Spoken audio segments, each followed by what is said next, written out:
Breaking news, the Biden administration with an angry response to accusations that the U.S. was responsible for the helicopter crash. The army chief in Iran is ordering an investigation into the helicopter crash that killed President Ibrahim Raisi.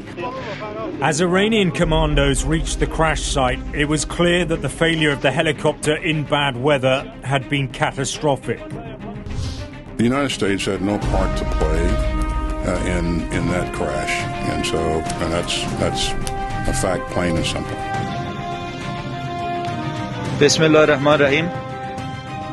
30 اردیبهشت 1403 منطقه بسیار مه‌آلود دنبال هلیکوپتر رئیس جمهور محبوبمون جناب آقای رئیسی هستیم. تمام روستایی‌ها به خط شدن. اینا ماشینامونه. اصلا راه دیده نمیشه. Esta semana pues recibimos la noticia de que el presidente de un país ha muerto, pero el asunto es que no es cualquier país. Es un país, como ya decíamos en las transmisiones especiales, muy, muy importante para la bisagra de poder que se disputa el control del mundo. El presidente Ibrahim Raisi ha muerto y la historia comienza. Y vamos a hablar aquí de varios puntos muy importantes: la muerte, el helicóptero, la sustitución de poder, el cambio de poder y todo lo que implica en la relación geocomercial y en medio Irán. Y para eso está con nosotros Eduardo Luque. Soy Roberto de la Madrid y esto es Detrás de la Razón. Comenzamos.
Muchísimas gracias siempre por todos los comentarios y por defender este espacio de libertad, ahí levantando la mano y protestando. Muchas gracias por protestar ante YouTube por los últimos programas que habían censurado y bueno, pues aquí seguimos. Gracias. Ya está con nosotros Eduardo Luque con un gran conocimiento sobre terreno, que esto es muy importante para los analistas porque luego pues hay analistas muy agudos, pero lo hacen desde el escritorio.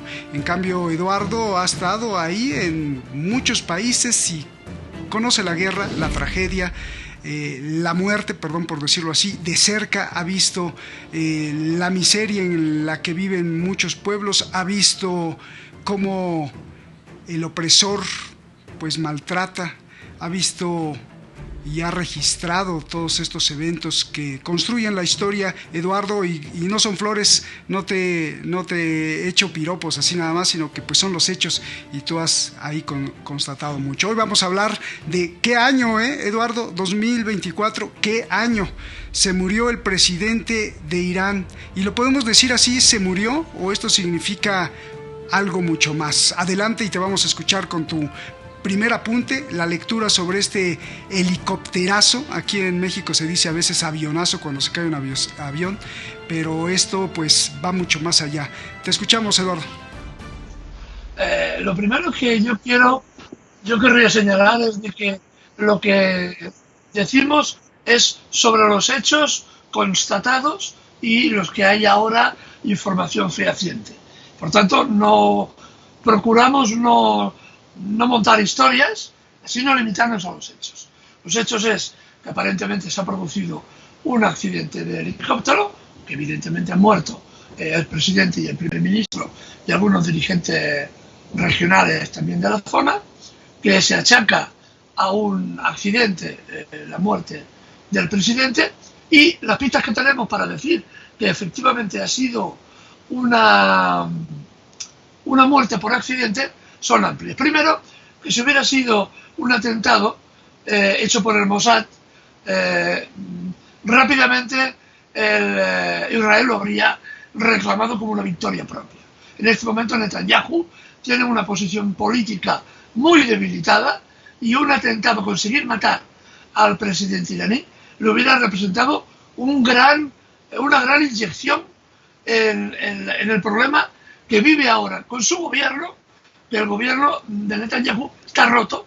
Su ministro de Defensa, está pidiendo ya elecciones para destituir a Netanyahu y poder atribuirse la muerte del presidente iraní hubiera sido una inyección enorme de popularidad para él. Así que, primer elemento. Segundo elemento, las milicias terroristas, que normalmente son las que están asociadas a los grandes golpes terroristas en Irán, no han reivindicado en modo alguno tampoco la titularidad de este supuesto accidente. Por otra parte, la información que tenemos, nos ha llegado también información para corroborarlo de los servicios periodísticos de Siria, también nos confirman lo mismo, un accidente. Y por último, los servicios de inteligencia rusos en ningún momento se han mostrado proclives a pensar que había sido un atentado. Por tanto, estos son los datos que tenemos ahora. Si posteriormente se descubren otras cosas que ahora ignoramos, pues las haremos explícitas, ¿no? Pero estos son los datos. Desgraciadamente, los helicópteros se caen y los aviones también se caen. En este caso, y para los que conocemos la zona de Tabriz, donde se ha producido este accidente, es una zona con altas montañas, que suele llover mucho, hay mucha niebla, depende de las zonas, y no es una zona complicada sin ser especialista en aviónica, ¿no? Pero lo ves como persona que se ha pateado la zona de Tabriz y la frontera con Azerbaiyán, ves que es una zona, pues, bueno, geográficamente complicada, ¿no? Así que a mí particularmente, con las pistas que se nos han dado y con el pequeño conocimiento que tengo de la zona, yo me inclino a pensar que de momento la opción más plausible es un accidente. No dice gran cosa tampoco de los servicios de protección del presidente. Ese es otro tema también que hay que ver. Pero yo no vería aquí manos negras, algún comentarista internacional me explicaba hoy, no, esto es una lucha de poder.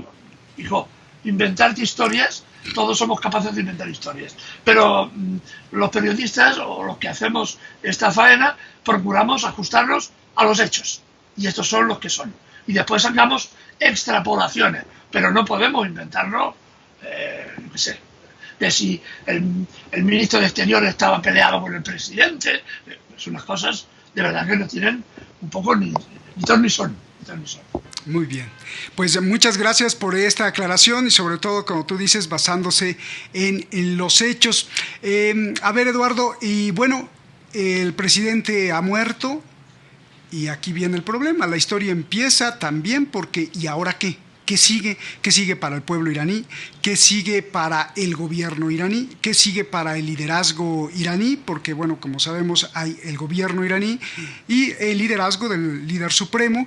¿Y qué sigue, sobre todo, para el mundo en cuanto tanto el gobierno iraní. Es decir, a nivel geopolítico, pues Irán ocupa un lugar de peso muy importante.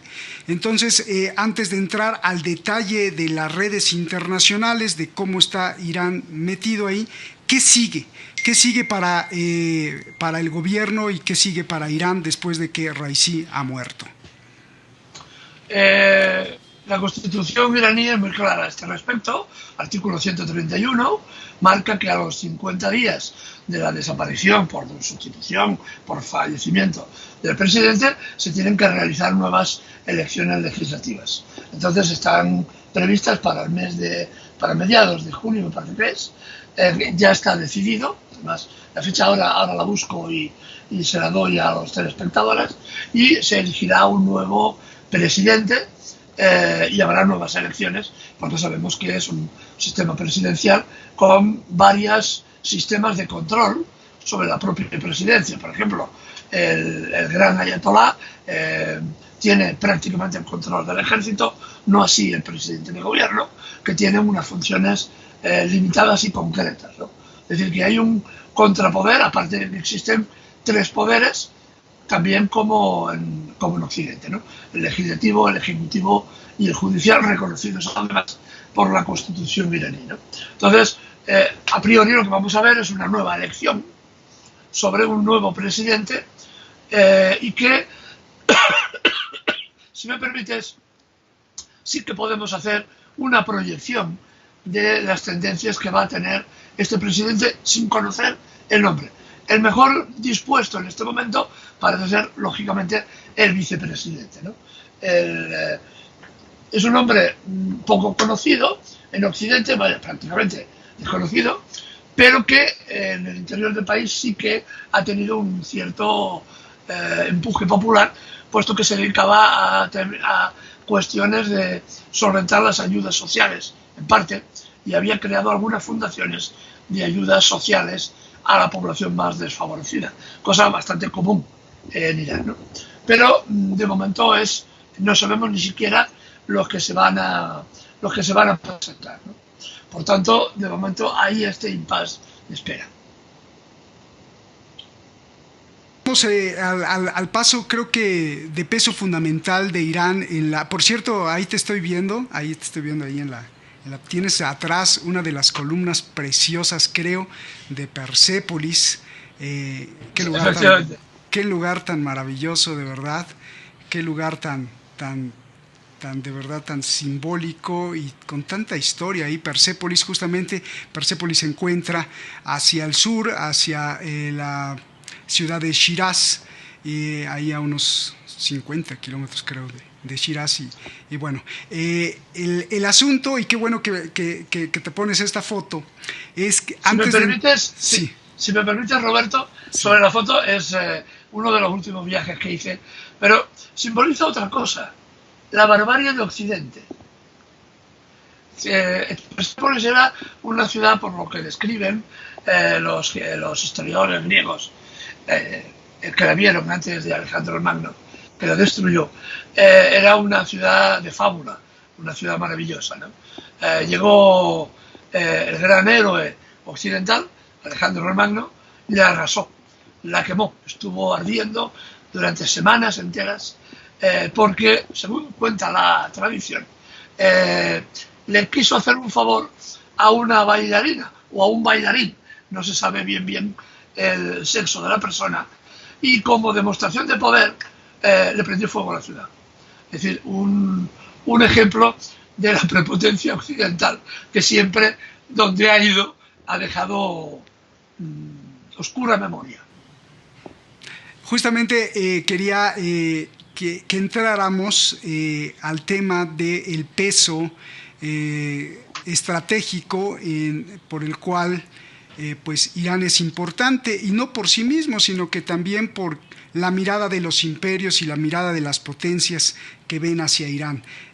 Obviamente Estados Unidos desde hace mucho tiempo, pero también Rusia y China pues convergen en esta bisagra de poder que está ahí en Oriente Medio, que está ahí en Irán, y que obedece a muchos factores: la cantidad de recursos, la cuestión de localización geográfica, la cuestión de la localización no solo geopolítica, sino geoideológica, por la cuestión del Islam y por la cuestión de ser contestatario a las directrices de Estados Unidos o de las élites que quieren controlar el mundo. Pero al entrar eso, me gustaría que retomaros un poquito de esta historia, porque siempre han sido como vapuleados, ¿no? Desde Ciro, por ejemplo, desde Darío, y la visión que tienen los pueblos de al lado, porque Irán, justamente ahí convergen muchas fuerzas. Y entonces, bueno, pues ya a partir de ahí, si nos puedes ir explicando el peso real que hay en la actualidad, porque pues significa BRICS, significa nueva moneda, significa el intento de un polo diferente al hegemón dolarizado. Eduardo. Fundamentalmente hemos de pensar que la historia de Persia es la historia de un gran imperio, es decir, de una gran nación, de un gran estado. Cuando Persia era un estado, para que tengamos una idea comparativa, París era una ciudad de 3.000 habitantes, era un villorrio. Es decir, cuando Alejandro destruye Persépolis y destruye el imperio Aquemenida, Ciro, y es un enorme estado que se ha mantenido como estado prácticamente durante milenios, ¿no? Y eso le da una capacidad de resiliencia y una capacidad de resistencia frente a invasores o frente a situaciones complicadas, ¿no? Especialmente cuando en el año 59, me remonto muy atrás, se intenta nacionalizar el gran recurso nacional al margen de su geografía, porque históricamente en Persia su lugar geográfico ha sido deseado y deseable por romanos, por griegos y por todos los grandes imperios, porque tiene una posición clave como gozne entre Asia Menor, Europa y los recursos que venían desde la China. Siempre ha sido deseado y deseable por todos, pero ha sido capaz de crear un estado también que, con sus vicisitudes, subida, bajada, destrucciones, ganancias, pérdidas, siempre se construyó como un estado más o menos sólido. Y esto es muy importante, ¿no? Comparado con otros estados que tienen muy pocos añitos, como por ejemplo Estados Unidos, que tiene 2 siglos de vida, ¿no? Los persas como tal, esta nación tiene milenios de vida y de experiencia. Eso, el primer valor de Irán es su geografía. El segundo valor está relacionado con su geografía y sus riquezas naturales, el petróleo y el gas, y el control que tiene sobre el estrecho y la salida de los recursos petrolíferos de toda la zona, desde no solamente Irán, que es uno de los mayores productores de petróleo y de gas, sino de otros países como Arabia Saudita, como Omán, como Emiratos, etcétera, etcétera, que han de transcurrir sus petroleros por la zona del estrecho de Hormuz, controlada precisamente por los iraníes. Entonces, esto le da un enorme valor estratégico. Y ahora, todavía más, cuando se produce en 1959, hago un repaso de la historia muy breve, Irán intenta nacionalizar el petróleo. Estados Unidos e Inglaterra dan un golpe de Estado y eliminan al presidente en aquel momento e imponen al Shah Reza Pahlavi, un señor absolutamente cruel y absolutamente odiado con el tiempo por su propio país. Como era un hombre que lo único que pensaba era en pasar a la historia como un reformador occidental, impuso a las mujeres iraníes en aquel momento por obligación el quitarse el velo, lo cual era una costumbre que podemos discutir o no en Occidente, pero eso cada cual sus gustos y su cultura quiso hacer ese tipo de imposición y a la fuerza occidentalizar a una sociedad que era muy conservadora en términos comparativos con Occidente. Estamos hablando de este tema. Bueno, tanto es así que se provoca al final una revuelta y al final se produce finalmente una revuelta islámica, una revolución islámica que cuesta miles de muertos.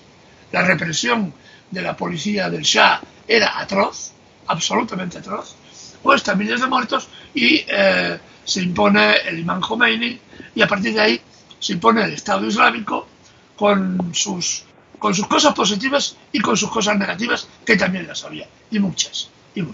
Pero está ahí, es la decisión del pueblo iraní, que después hace un referéndum, y en el referéndum se aprueba la Constitución. Incluso se aprueba la Constitución una cosa ignorada por Occidente, que también ignoran, que es el velo en las mujeres. Se vota a favor del velo.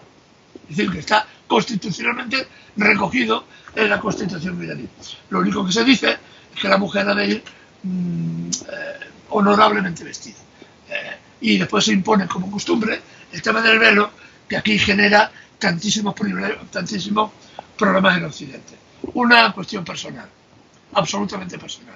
Soy persona occidental, española. Mi abuela y mi madre, sobre todo mi abuela, que era mayor, yo siempre la recuerdo con el velo puesto. Siempre. Desde que quedó viuda, se ponían el velo las mujeres españolas, en este caso mi abuela, una cosa muy común, y llevaban el velo hasta el final, hasta que se moría. Incluso mi madre también, ya más joven, evidentemente. Es decir, que a mí hay cosas que nunca me han extrañado demasiado de lo que he visitado Irán, ¿no? Pero eso es otra cosa. El problema es que ahora nos encontramos con que Irán es el gozne de los BRICS. Tiene una relación especialmente intensa y muy buena con Rusia y una relación especialmente intensa y muy buena con China, que está implementando su ruta de la seda.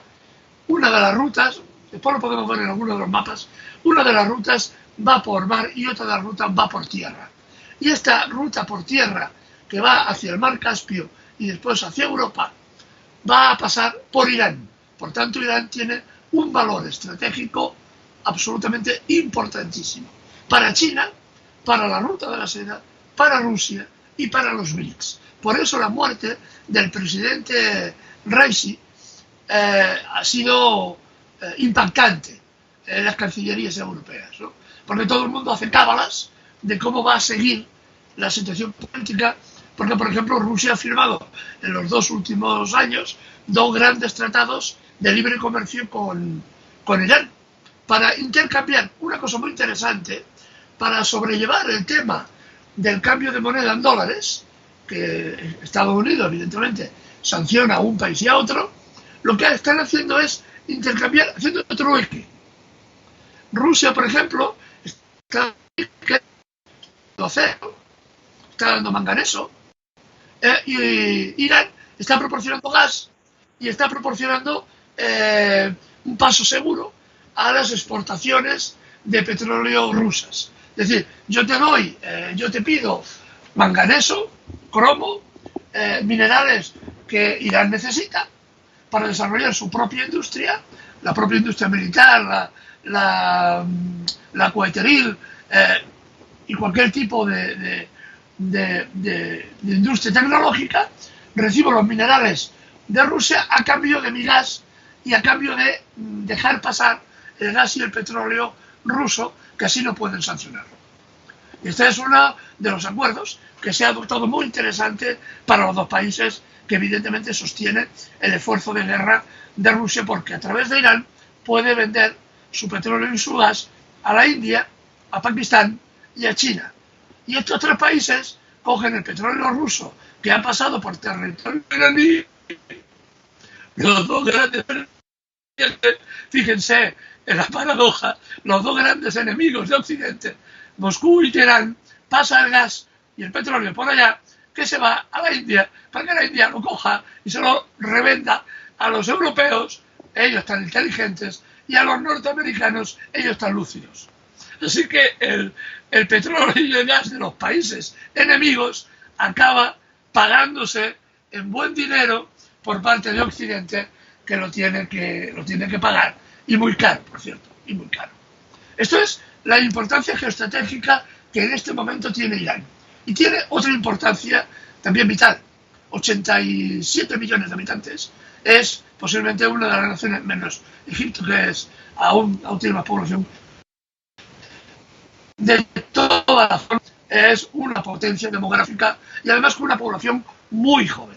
Eso es muy fácil de ver cuando uno pasea por las calles de Teherán o las calles de Fajam o las calles de Tabriz, la cantidad de gente joven que hay en las ciudades y gente que va a dar impulso demográfico al país en un futuro. Este es uno de los grandes problemas que tiene Irán, dar pues condiciones de vida óptimas a toda una masa juvenil, gente joven, por cierto, muy bien preparada, esto es también de destacar, con mucha preparación a nivel universitario y que le tienes que dar un trabajo adecuado, unas certificaciones adecuadas y unas condiciones de vida adecuadas en un país que está siendo bloqueado y sancionado desde hace más de 35 años, que se dice pronto. Y a pesar de eso, han desarrollado una industria militar y de acero y espacial que es impresionante. Y esto lo han hecho los iraníes con muy poca ayuda, hasta ahora. ¿Cómo tú crees que Xi Jinping o Putin reaccionen a el nuevo gobierno, o simplemente dan el beneplácito, o hay posibilidades de que el nuevo gobierno que se instituya sea un poco diferente? O incluso, ¿cuál es tu mirada, Eduardo, de por qué tan rápido se está tratando de, tal como dice la Constitución, pero rápido, sin perder ningún tiempo, se trata de convocar elecciones y poner un nuevo presidente, Eduardo? Lo primero que empiezo por el final. ¿Por qué han colocado un presidente? Porque la situación política exterior es muy compleja. Sabemos que está la guerra en Gaza, sabemos que está la guerra en Ucrania, sabemos la presión que ejerce y que pretenderá ejercer Estados Unidos. No sería improbable que en este periodo de 50 días intenten provocar atentados masivos dentro de Irán. Ya lo han hecho en otras ocasiones y esto también hemos de poner también en cuestión a veces los servicios de inteligencia iraníes, que tienen realmente agujeros importantes, ¿no? No sería extraño ver estos tipos de atentados precisamente para generar disturbios y conflictos dentro del país. Esa es la primera cuestión.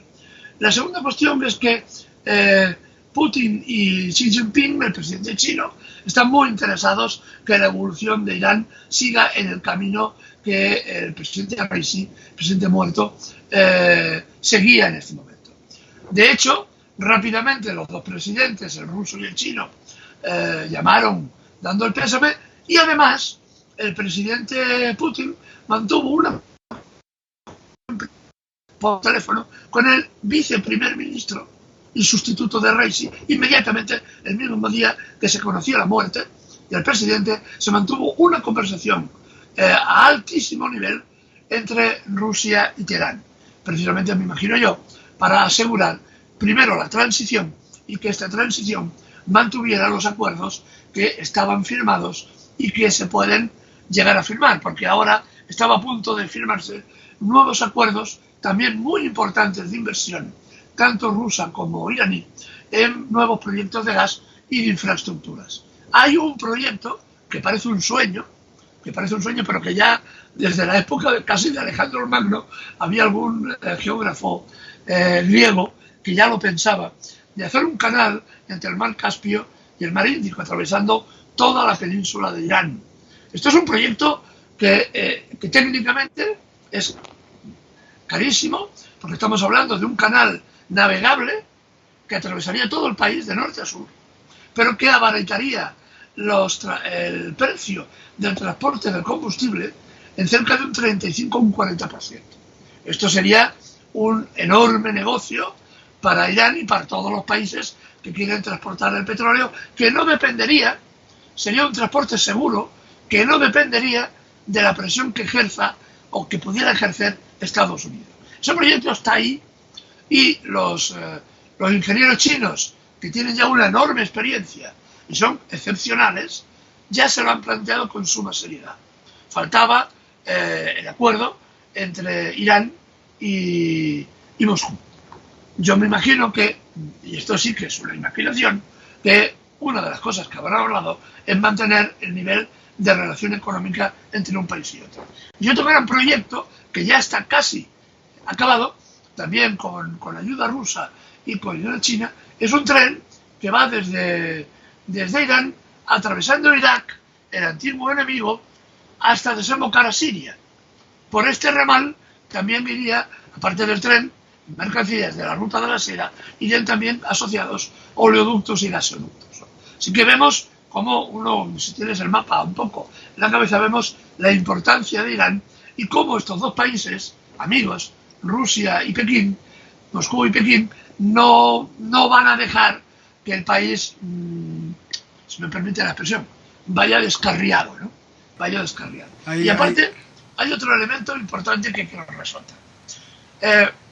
Los presidentes tienen importancia, porque las personas tienen importancia cuando están gobernando.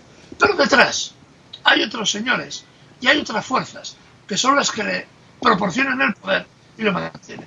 Y la clase política alta iraní, la que llaman la burguesía del bazar, que tiene este nombre porque se arrinconaban todos en el bazar de Teherán, que es una cosa inmensa, es inimaginable lo grande que es el bazar. Pero todos se definían con esta especie de símbolo, ¿no? Que era la burguesía del bazar. La burguesía del bazar vio que la relación con Estados Unidos, que se intentó en el 2015 con el acuerdo entre Obama y el presidente iraní del momento para limitar la producción de armas nucleares, según decían los norteamericanos, por parte de Irán, ese acuerdo que iba a proporcionar a Irán, iba a descongelar más de 100.000 millones de dólares que estaban congelados en bancos occidentales, ese acuerdo fue roto por Trump. Y la burguesía del bazar, que había apostado por inclinarse hacia Occidente, cuando vio lo que hacía Trump, dijo, madre de Dios, si llegamos a inclinarnos por este personaje. ¿Y qué hizo? Se orientó rápidamente hacia dos países que eran seguros, porque responden y siempre responden a sus contratos. Lo que firman, lo cumplen. Uno era Rusia y otro era China. Así que Irán, empujada por Occidente tiene una capacidad de prever el futuro absolutamente increíble por lo torpes que son. Evidentemente, si tú empujas a Irán, le rompes un acuerdo que han firmado, empujas a toda la clase dirigente y a su país a que mire a otro sitio, buscando solución a sus problemas, buscando cómo vender el petróleo y el gas. ¿A dónde miró? A Rusia, es China. Evidentemente, crearon un conjunto de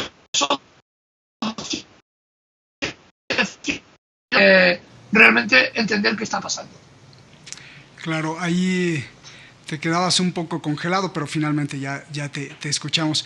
Eduardo, pues a mí de verdad me da mucho gusto que vengas a explicarnos alrededor de la muerte. Yo creo que este programa se podría llamar así, alrededor de la muerte del presidente de Irán, porque hay muchas cosas de peso, hay muchas cosas muy importantes, todo lo que nos explicaste, la parte histórica, la parte de los hechos, la parte de la política interior, la parte de la política exterior de Irán y la parte de las políticas exteriores de otros países, incluida la de Estados Unidos, de cómo rompe el acuerdo nuclear Donald Trump y la acogida que hace China y Rusia ya desde hace tiempo, incluyéndolo también en la ruta de la seda y en el corredor norte-sur, el corredor internacional norte-sur-norte. Y este proyecto que está ahí en el tintero también de los chinos lo veo un poco costoso y difícil porque el mar Caspio resulta ser que es una depresión, es un mar que está, creo, más abajo en algunas partes más abajo del nivel del mar, y esto implicaría subir el agua. Se ve difícil, pero bueno, los chinos se están especializando cada vez en hacer proyectos difíciles. ¿Qué se nos escapa, Eduardo? Y si no, pues me gustaría que cerraras con tu conclusión de la muerte del presidente de la República Islámica de Irán. Yo presumo que no encontraremos excesivos cambios políticos, puesto que, digamos, las bases del conflicto están hechas y la base de los acuerdos están firmados, ¿no? Entonces, yo no preveo grandes cambios. Cambiará la figura, ya como dije antes, los presidentes en su forma de hacer, en su personalidad, a lo mejor más con otro presidente que con otro, es decir, que esto también influye, la relación personal influye. Es decir, estos días hemos tenido un claro ejemplo en España, ¿no? Cuando el presidente Milei de Argentina ha venido a Madrid a reunirse con estos personajes fascistas de extrema derecha y ha acabado insultando al presidente de nuestro país y a su mujer, que no venía a cuento. Es decir, que, a ver, las personas tienen influencia, ¿no? La reacción del gobierno español, a pesar de ser, como siempre, muy tibia, ha implicado la ruptura de las relaciones diplomáticas y la retirada de embajadores, ¿no? Esto lo hemos sabido hoy. Pero esto influye, evidentemente el personaje influye.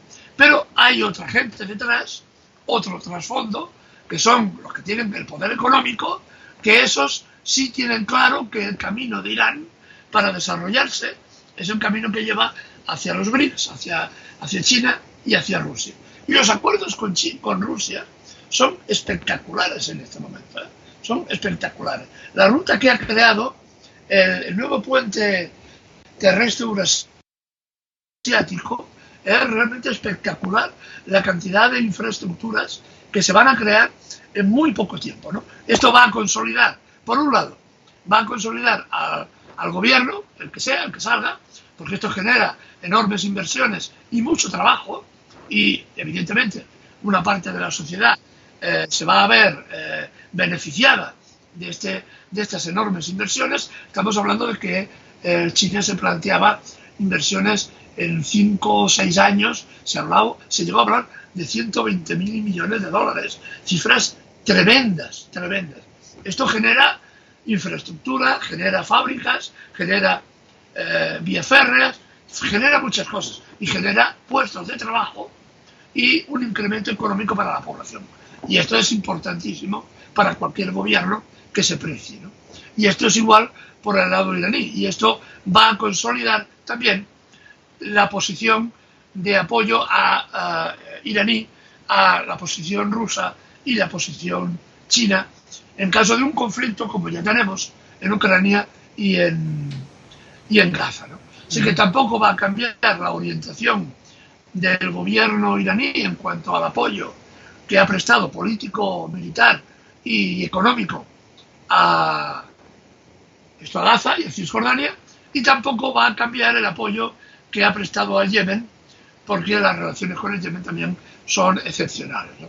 Yo no preveo grandes cambios al margen de cuestiones muy personales. Ya digo, cada presidente tiene su personalidad e influye. No entiendo que haya demasiados cambios dramáticos, ¿no? Pues Eduardo, con el gusto de que ojalá puedas volver ahí a pisar lo que tienes detrás, Persépolis, pisar digo en el tono de visitarlo, porque es maravilloso, y te agradecemos muchísimo esta explicación. Creo que pues era muy importante, dado que ha habido una aluvión de noticias, de opiniones y de cosas alrededor de la muerte del presidente de Irán, que me parece también pues importante contemplar, pero pues sí, creo que era necesario escucharte, y pues te agradecemos mucho. Muchas gracias, Eduardo, y nos estamos viendo para la próxima. Seguramente ya nos tendrás alguna sorpresa. Sábados con Eduardo, que la vez pasada fue genial. Gracias, Eduardo, te mando un abrazo, hermano, y pues gracias a todos ustedes. Nos vemos hasta la próxima.